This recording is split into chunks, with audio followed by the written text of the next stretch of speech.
রানা প্লাজার দুর্ঘটনায় যেসব ব্যক্তিদের নামে মামলা দায়ের করা হয়েছে যথোপযুক্ত শাস্তির আওতায় নিয়ে আসতে হবে। 5টা বছর ফ্যাসিবাদী সরকার এই মামলাগুলোতে তদন্ত কার্যক্রম পর্যন্ত পরিচালিত হতে দেয় নাই। যারা শ্রমিকের অনুদানের টাকা আত্মসাৎ করেছে প্রত্যেকটা ব্যক্তিকে আইনের আওতায় নিয়ে এসে তাদেরকে শাস্তির মুখোমুখি করতে হবে। সরকারিভাবে 24শে এপ্রিল রানা প্লাজা দিবসকে জাতীয় শ্রমিক দিবস হিসেবে ঘোষণা করতে হবে।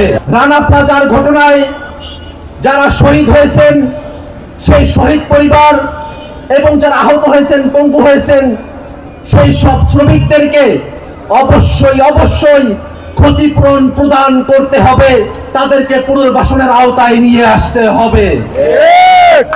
রানা প্লাজার ঘটনায় যেসব অনুদান এসেছে সেই অনুদানগুলো যেসব সন্ত্রাসীরা, যেসব দুর্বৃত্তরা কুক্ষিগত করেছে, যেসব সন্ত্রাসীরা শ্রমিকদের অনুদানের টাকা মেরে দিয়েছে, সেই সব অনুদানের টাকা সেটা যদি কোনো ব্যক্তি, কোনো এনজিও, কোনো সরকারি প্রতিষ্ঠানের লোক, যে ব্যক্তি করে থাকুক, যারা শ্রমিকের অনুদানের টাকা আত্মসাৎ করেছে প্রত্যেকটা ব্যক্তিকে আইনের আওতায় নিয়ে এসে তাদেরকে শাস্তির মুখোমুখি করতে হবে এবং শ্রমিকের অনুদানের টাকা শ্রমিকদের মধ্যেই ন্যায্যভাবে বিলিবণ্টন করতে হবে। রানা প্লাজার ঘটনায় 20টার মতো মামলা হয়েছে, 3টা ফৌজদারি মামলা হয়েছে, মাত্র একজন আসামি এখন পর্যন্ত জেলখানায় আছেন।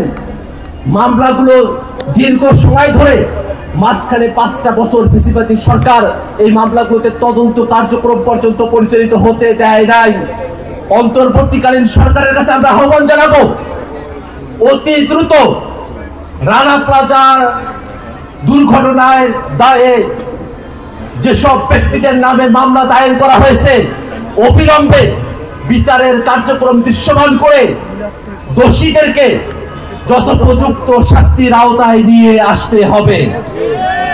আমরা আজকের এই সমাবেশ থেকে দাবি জানাতে চাই, শ্রমিকদের জন্য বিশেষায়িত হসপিটাল সরকারের তরফ থেকে অবশ্যই স্থাপন করতে হবে।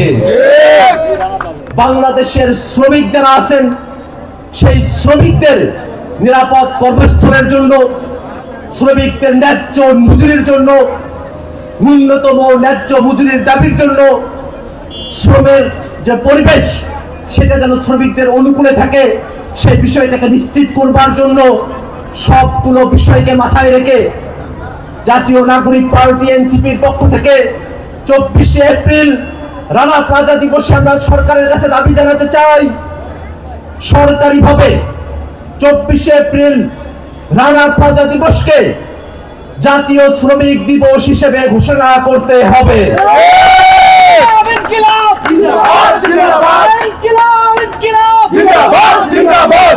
এই দিন সরকারের তরফ থেকে রিপোর্ট পেশ করতে হবে কোথায় কোথায় সরকার বিগত 1 বছরে ব্যবস্থা গ্রহণ করে যেই ঝুঁকিপূর্ণ শ্রমিক পরিবেশগুলো রয়েছে, শ্রমের স্থানগুলো রয়েছে, কর্মস্থলগুলো রয়েছে, সেগুলোর বিরুদ্ধে ব্যবস্থা গ্রহণ করেছে।